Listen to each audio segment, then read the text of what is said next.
આજે આપણે બનાવશું સૂકી ભાજી. સૂકી ભાજી બનાવવા માટે 1 ચમચો તેલ લઈ લીધો છે. હવે એમાં જીરું નાખી દેશું. હવે મીઠા લીમડાના પાન નાખી દેશું. હવે એમાં સુધારેલા મરચાં નાખી દેશું.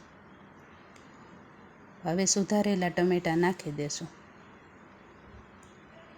ટમેટાં અને મરચાંને 1 થી 2 મિનિટ સુધી પાકવા દેવાના છે. 1 થી 2 મિનિટ થઈ જાય એટલે સિંગનો ભૂકો નાખી દેશું. સિંગનો ભૂકો નાખ્યા પછી 1 મિનિટ પછી એમાં આપણે લીંબુનો રસ નાખી દેવાનો છે. લીંબુનો રસ નાખી દીધો છે. હવે એમાં ખાંડ નાખી દેશું.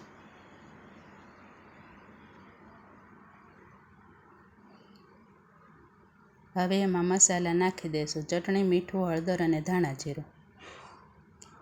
હવે 1 થી 2 મિનિટ પાકવા દેશું. પછી બાફેલા બટેટા એમાં નાખી દઈશું.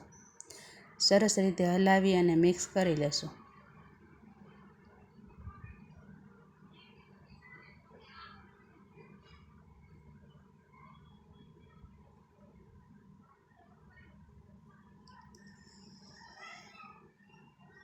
હવે એમાં કોથમીર નાખી દેશું.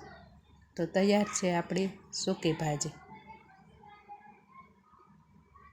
સર્વિંગ બાઉલમાં કાઢી લેશું.